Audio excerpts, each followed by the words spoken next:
J'espère sincèrement que tout va bien pour vous, que vous vous portez au mieux. Le 27 décembre 2025, nous avons levé le voile sur un individu à l'aura pour le moins trouble. Trouble, oui, mais pas réellement énigmatique. Car cet homme n'a rien d'un inconnu.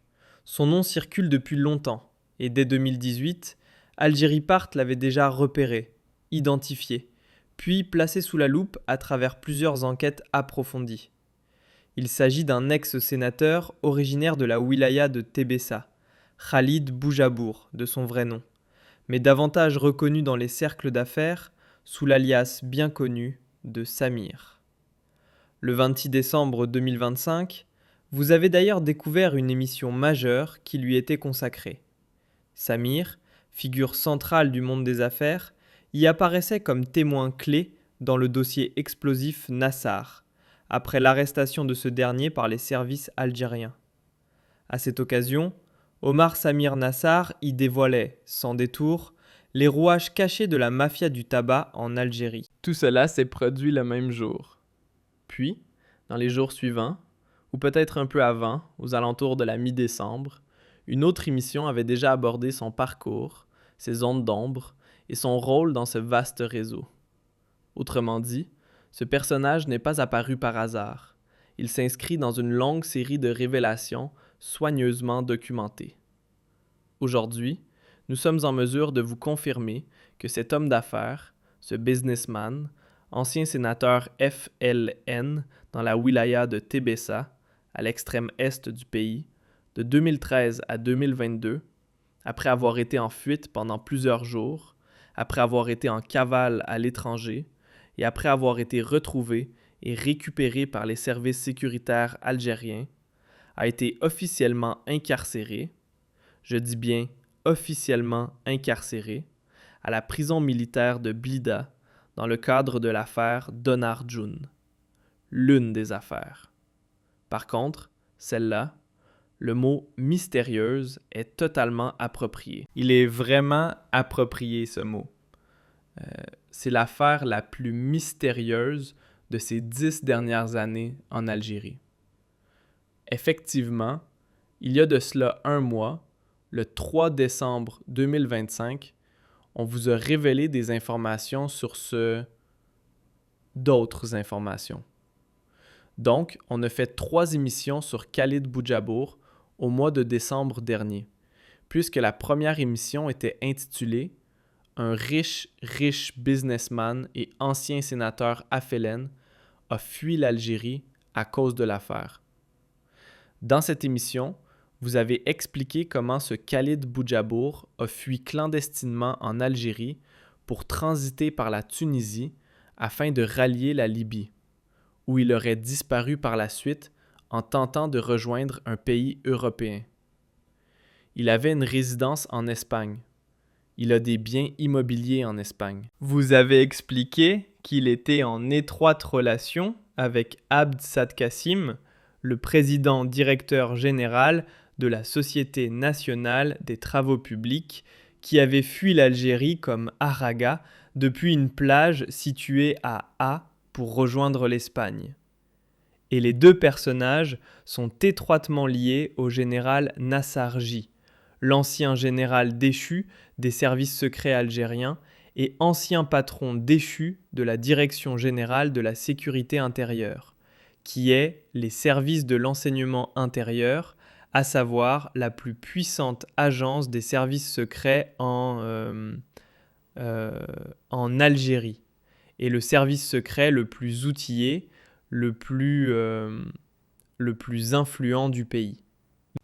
Après plus d'une semaine d'enquête et d'interrogatoires menés à la fois par la Direction générale de la sécurité intérieure et par la suite par la Direction centrale de la sécurité de l'armée, Khalid Boujabour a été incarcéré très discrètement à la prison militaire de Blida, sans que personne n'évoque son dossier, sans faire de bruit, avec beaucoup de discrétion.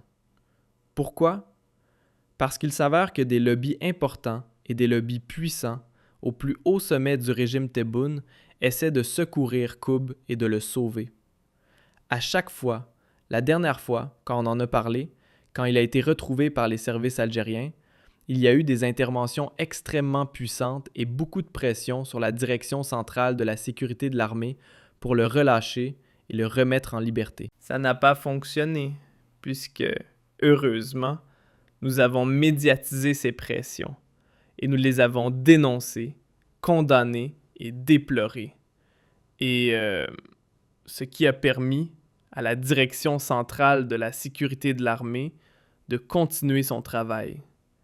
Ce qui a permis à la justice militaire de le placer sous mandat de dépôt, puisqu'il est cité dans le cadre de l'affaire de la mafia des cigarettes. Mais il est aussi cité dans plusieurs dossiers qui impliquent des hauts responsables du pays.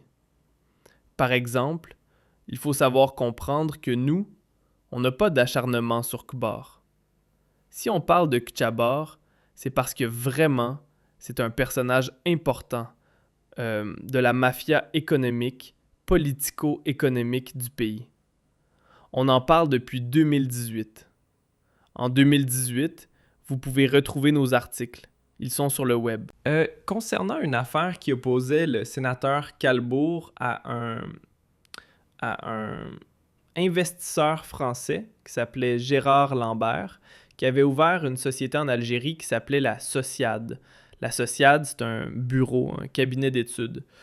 Et ce sénateur Bour Khalid, qui était à l'époque sénateur, qui sied au Sénat, Conseil de la Nation, n'a jamais voulu honorer ou payer les factures des prestations de la société de Gérard Lambert. Et il a utilisé son pouvoir de sénateur, ses connexions et ses connaissances pour faire taire Gérard Lambert et pour tout simplement lui voler de l'argent. Nous en avons parlé, on a fait toute une enquête à l'époque. Il nous avait adressé un droit de réponse que nous avions publié à l'époque, où il parlait de sa société Salamine Garde.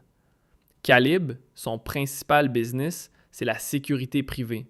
C'est la société de gardiennage. C'est le gardiennage, avec sa société Amin Garde, qui est parmi les plus importantes sociétés de sécurité en Algérie. Elle a eu beaucoup de contrats dans le secteur pétrolier, beaucoup de contrats avec les institutions algériennes, beaucoup de contrats avec des entreprises gouvernementales, notamment comme Sonatra. Et grâce à ce business, il faisait vraiment des milliards et des milliards. Il a pu accumuler une fortune évaluée à plusieurs milliards et il a pu transférer à l'étranger plusieurs millions d'euros, ce qui lui a permis d'acheter un certain nombre de biens en Espagne notamment. Il s'est par la suite diversifié, Khalid Boujabour, puisque grâce à, vous savez, le milieu de la sécurité privée, ou le milieu de la sécurité ou du gardiennage en Algérie, c'est un milieu très opaque et qui est dominé essentiellement par des anciens militaires ou des personnages sombres qui sont utilisés comme des figures ou des pantins ou des marionnettes par des anciens militaires, notamment les anciens généraux. Le domaine du gardiennage est réservé quasi exclusivement en Algérie aux anciens officiers des services secrets ou aux anciens officiers de l'armée nationale et populaire. Ce qui n'est pas interdit. Il n'est pas interdit à un officier à la retraite ou à un officier qui a travaillé pour l'armée, les services secrets, de faire du business. C'est que, malheureusement, ils utilisent leur passé ou leur fonction ou leurs relations au sein des institutions les plus sensibles pour s'imposer dans un marché qui est estimé à plus d'une centaine de millions d'euros. C'est un marché très opaque. Personne ne parle du marché du gardiennage et de la sécurité privée en Algérie. C'est un marché de plus d'une centaine de millions d'euros. Donc le gâteau, il est énorme, que se partagent une dizaine de sociétés. Amart. Donc, il s'est diversifié dans l'immobilier, il s'est diversifié Il a voulu faire un peu d'industrie, mais surtout, grâce à ses connexions avec les pouvoirs sécuritaires, Khalboul, il est devenu un intermédiaire, un lobbyiste. Il s'est spécialisé dans le lobbying. C'est-à-dire qu'il intervenait auprès des hauts responsables politiques du pays pour obtenir des marchés publics pour des sociétés étrangères ou pour des sociétés privées algériennes. Il prenait ses commissions. Il prenait sa part dans les bénéfices et dans les actifs des projets. Et c'est comme ça qu'il préservait et qu'il renforçait sa fortune et son influence. C'était ça son véritable business. Parce que, en Algérie, malheureusement, sur Kim Nuno Manetta, un certain nombre de personnages, la blonde du Club des Pins, on a déjà parlé de ce Gfwa, ou etc. Il y a, en Algérie, il y a une catégorie de personnages qui n'ont pas de génie, qui n'ont pas de compétences particulières, mais qui sont très intelligents et rusés, et qui sont utilisés et qui utilisent eux-mêmes leur connexion avec des décideurs militaires ou sécuritaires et des décideurs politiques influents dans le pays pour faire du business, mais en faisant uniquement l'intermédiaire. C'est les intermédiaires. C'est-à-dire, lui, tu veux obtenir un marché. Tu veux obtenir un contrat. Surtout les marchés publics et les contrats avec l'État et les sociétés gouvernementales. Tu veux obtenir un crédit bancaire. Lui, il intervient. Il t'arrange le dossier. Il va convaincre. Il va intervenir auprès des décideurs pour te débloquer ton projet, ou ton marché, ou ton crédit. Et tu lui donnes une part. Et c'est comme ça que, en multipliant les interventions, il multiplie les gains et les bénéfices. Il multiplie les versements ou là. Il multiplie il fait des ponctions. Je ne sais pas, on a des ponctions sur son salaire. Lui, il fait des ponctions sur les actifs des projets. Et c'est comme ça qu'il multiplie les gains. C'est comme au casino. Il joue, il gagne. Il joue, il gagne. Ça, les lobbyistes, ils ne font que gagner, puisqu'ils sont protégés et utilisés par un certain nombre de décideurs importants. Bourour, par exemple, il était étroitement lié, en plus du général Nassaron, il était très lié à Mohamed Arkab, le ministre de l'énergie, l'un des ministres les plus puissants du gouvernement Tebboune, celui qui travaille avec Tebboune depuis 2020, l'inarrêtable, l'inamovible Mohamed Arkab, qui est là au pouvoir depuis 2020 à la tête du ministère de l'énergie. Maintenant, il est à la tête depuis 2025 d'un ministère dédié aux hydrocarbures et aux mines, et c'était son ami intime. Et Khalboujbour utilisait l'amitié de Mohamed Arkab. Il envoyait Khalboujbour à plusieurs filiales de Sonatrach, par exemple, ou à d'autres sociétés étatiques gouvernementales dans le secteur de l'énergie ou des mines. Et il leur faisait de la pression. Il faisait quasiment des intimidations pour obliger les managers des entreprises publiques étatiques à lui accorder des marchés. Là, c'est du gardiennage. Alors que ces sociétés étatiques algériennes, que ce soit les filiales de Sonatrach ou de Sonelgaz ou Sonarem ou ailleurs dans le secteur de l'énergie, elles assurent elles-mêmes leurs propres besoins de sécurité. Chaque filiale a ses propres gardiens. Il y a des filiales qui emploient une dizaine, voire une centaine de personnes, qui sont payées par l'entreprise pour des agences de sécurité, des gardiens, des sites, etc. Des sites industriels, des sièges, des bureaux et des locaux de ces sociétés étatiques. Eh ben, l'ami de Mohamed Al-Kab, il permettait à Khalb Jabour, il organisait des rendez-vous au profit de Kalbour, il donnait des instructions verbales aux présidents directeurs généraux des entreprises étatiques de son secteur pour accueillir Kalbiabor pour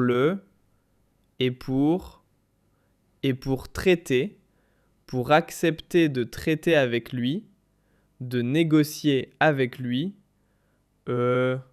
d'externaliser les marchés de sécurité de ces sociétés, alors que ces sociétés, elles, ont leurs propres employés.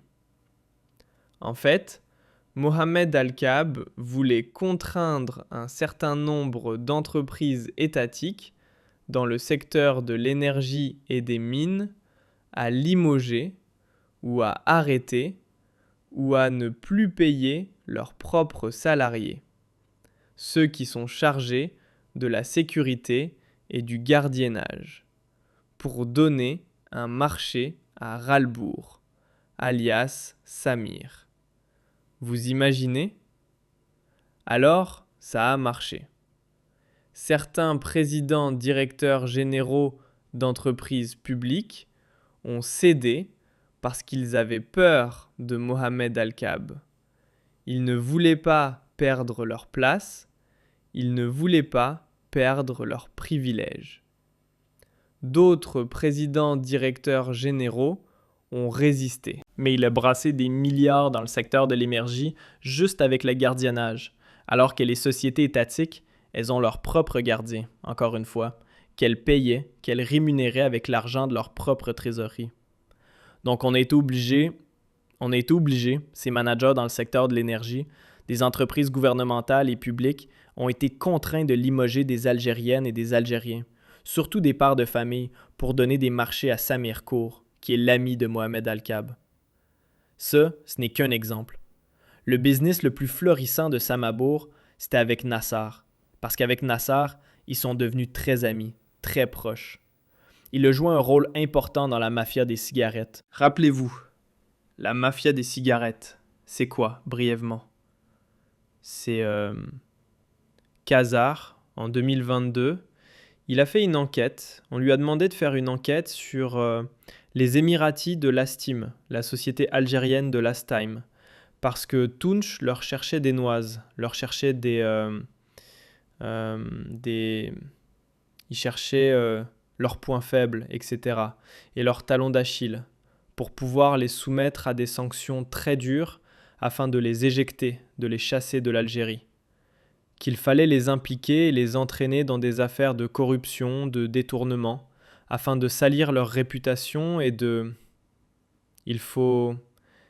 pour permettre à la justice algérienne de les placer sous redressement judiciaire ou de, tout simplement, leur enlever le marché très juteux des cigarettes et des produits du tabac en Algérie, qui est estimé, encore une fois, à plus de 3 milliards de dollars par an. Nassar commence son enquête. Il identifie un certain nombre de grossistes et de distributeurs de la Stein qui étaient tous liés à des personnalités importantes du régime, notamment à la famille Debo, notamment à certains membres de la famille, un certain nombre de la famille Tchengria et à d'autres généraux, les décideurs importants du pays. Il voulait faire le ménage. On l'appelle de la présidence, on lui dit « Calme-toi, tu touches à des intérêts puissants ». On t'a demandé de faire chier les Émiratis, d'emmerder les Émiratis, d'inquiéter et de trouver des dossiers accablants contre les Émiratis, pas contre les distributeurs algériens. Il leur dit « D'accord ». Il enterre le dossier. Mais il va se servir, puisqu'il connaît tout, puisqu'il a tout vu, il a tout su. Donc au départ, Nassar va tisser sa propre toile, imposer ses propres distributeurs et ses propres grossistes. Comment il fait ? Il va lui ramener des noms, lui ramener des prête-noms, lui ramener des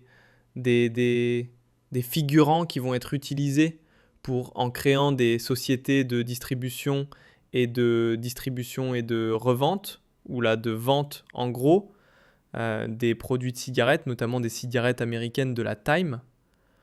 Et une partie, elle est déclarée. Une autre partie, elle est pas déclarée, elle est prise, elle est commercialisée sur le marché noir pour alimenter la contrebande. Et comme Kadboujabour connaît très bien les frontières algéro-tunisiennes, notamment la ville de Bessa, et comme il était déjà connu pour avoir fricoté et pour avoir flirté avec les milieux de la contrebande au niveau de la ville, il a donné toutes les astuces nécessaires. Il avait fait la stratégie. Il va élaborer la stratégie à Nassaron pour que Nassaron puisse aussi se servir de ce marché des cigarettes et de la contrebande des cigarettes, brassant ainsi des milliards et des milliards. Et ça, c'était de 2022 à 2024. Quand Nassar trébuche et tombe en 2025, en mai 2025, une grande enquête a été ouverte, parce que le régime Tebboune voulait neutraliser Nassar. Vous connaissez toute l'histoire de Nassar, la suite. Nassar, il a pris la fuite de façon spectaculaire le 18 septembre 2025, d'un 25 qui a eu pratiquement un dispositif sécuritaire et militaire. Et nous, on avait pensé qu'il y avait un risque de coup d'État en Algérie. La fin, elle a duré jusqu'à la fin de l'année 2025. On n'a jamais su où est-ce qu'il était réellement. Tout ce que l'on sait, c'est qu'il y a eu des pourparlers, des négociations pour négocier un silence, une reddition de Nassar Djen. Et, par la suite, tout le réseau, tous les amis, toutes les connaissances et tous les acteurs qui ont joué un rôle important dans les manœuvres, dans le business secret de Nassar Djoun, ont été identifiés, ont été arrêtés, placés sous enquête. Khalid Abou Djabour fait partie des principaux maillons du réseau de Nassar. C'est pour ça qu'il a été arrêté. Il a été placé sous enquête et, comme il détient énormément de secrets, comme il était lié à Mohamed Al-Kab, comme il était lié à d'autres décideurs importants du régime, ses alliés, parce qu'il n'a pas que Nassar comme allié, ses alliés essayent depuis plusieurs jours d'obtenir sa libération, sa remise en liberté, ou de négocier une certaine clémence de la justice militaire pour pouvoir réhabiliter Bou et surtout pour négocier avec lui son silence, pour obtenir de sa part son silence. Parce que Kadar, s'il se met à confesser tout ce qu'il sait, tout ce qu'il a fait ou tout ce qu'il a entrepris avec des puissants dirigeants du pays comme Mohamed Arkab, je peux vous assurer qu'on aura un scandale encore plus important, pour ne pas dire encore plus cabreux que l'affaire Nazar elle-même. Et cette affaire Samir Bourg, encore une fois, elle met en lumière ce symptôme. C'est une maladie. C'est une maladie du régime algérien. Ce sont les lobbyistes. C'est cette maladie, ce symptôme des lobbyistes, des acteurs sombres et anonymes. Ce que moi je peux appeler les lobbyistes anonymes. Ce sont des lobbyistes anonymes que personne ne connaît. Bombo, il est connu parce que, depuis l'époque de Bouteflika, il était sénateur. Il était un peu médiatisé. Il a une grande société de gardiennage. Il y a d'autres personnages qui font la même chose, qui accomplissent les mêmes tâches, qui accomplissent les mêmes missions que Kad Babar et qui sont totalement anonymes. Leur rôle est très simple. C'est de faire l'intermédiaire, de négocier dans les bureaux des décideurs, de négocier dans les maisons, dans les salons intimes, dans les salons discrets des décideurs algériens. Comment accorder tel marché public? Comment détourner tel marché? Comment obtenir tel crédit? Comment adapter tailler un cahier des charges, l'adapter, le tailler sur mesure pour telle société étrangère ou tel opérateur privé et, en contrepartie, il obtient des pots de vin et négocie des pots de vin aux montants phénoménaux. C'est leur boulot, mais c'est vraiment leur boulot. C'est-à-dire que, et on en a parlé 1000 fois, man, on a donné des noms, que ce soit dans le domaine des médias, dans le domaine de l'industrie, dans le domaine de l'énergie, dans le domaine de la sécurité nationale, dans la gestion des affaires politiques du pays.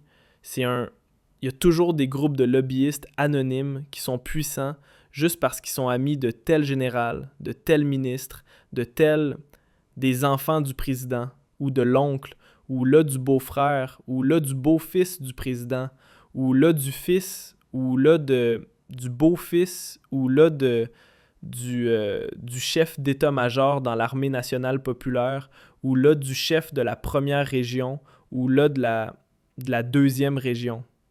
Ils sont juste leur seule force de frappe. Ils sont amis avec les décideurs.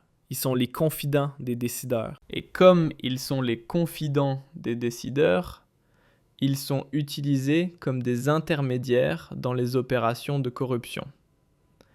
Et ces opérations de corruption sont aujourd'hui, à l'époque de Bouteflika, c'était C'était flagrant. C'est-à-dire que c'était flagrant. Ce marché, il a été renégocié, remanié, parce qu'il y a eu une intervention. Et cette intervention a été gérée, parrainée par tel lobbyiste. On le sait maintenant, parce qu'à l'époque il y avait beaucoup plus d'argent, beaucoup plus d'enjeux financiers. Le pays était beaucoup plus ouvert et beaucoup plus cool. Aujourd'hui, comme il y a beaucoup moins d'argent, les enjeux financiers sont beaucoup moins importants. Il y a une sécuritocratie beaucoup plus puissante et, comme le pays est beaucoup plus fermé, donc les opérations de corruption deviennent beaucoup plus raffinées, beaucoup plus complexes. Les lobbyistes anonymes comme Samir, Kadbour, ils font un travail d'espion. Personne, c'est-à-dire dans la totale discrétion, ils vont essayer d'influencer des ministres ou des proches du président pour faire des décrets ou des arrêtés qui arrangent à 100% des opérateurs économiques étrangers ou nationaux, mais surtout étrangers, parce que le privé algérien ne travaille plus maintenant. Il n'y a plus les connivences. Les grandes zones d'affaires ont disparu. Les rebrabes. Donc, c'est essentiellement des opérateurs étrangers, notamment dans le secteur de l'énergie, où les Italiens ou les Chinois, maintenant quelques Malaisiens, Indonésiens, c'est récent, ou les Omanais aussi, ou les Turcs dans le secteur du bâtiment et des travaux publics et de l'industrie, et le Moyen-Orient. C'est ça, aujourd'hui, l'essentiel du business pour le détournement des fonds publics ou pour le détournement des marchés publics est opéré il s'articule autour de certains marchés avec des sociétés étrangères qui payent à l'étranger en devises, et vous avez donc des lobbyistes anonymes qui interviennent, qui font les intermédiaires entre ces investisseurs étrangers, ces opérateurs étrangers et les décideurs algériens. Et tout se fait dans la discrétion et dans les règles de l'art. Vous avez des décisions, vous avez des opérations et des mesures qui sont prises pour avantager ces intérêts étrangers, moyennant le paiement contre le paiement de pots de vin, ou le versement de pots de vin, ou le paiement de commissions qui profiteront par la suite à ces intermédiaires et à leurs parrains, leurs alliés, des ministres comme Mohamed Al-Kab, des généraux au sein des services secrets ou des généraux au sein de l'armée, ou là des conseils du président, ou des membres des familles des dirigeants les plus puissants du pays. Donc Samir, croyez-moi, son histoire, son parcours et ses secrets, et ce qu'il détient comme information, pourraient déclencher un tsunami en Algérie. Je pense qu'il est temps que la justice militaire fasse son véritable travail, qu'elle mène son véritable travail jusqu'au bout, et que les interventions et les pressions qui sont exercées pour obtenir sa libération cessent en toute urgence, car il y va de la protection de l'intérêt général. Monsieur,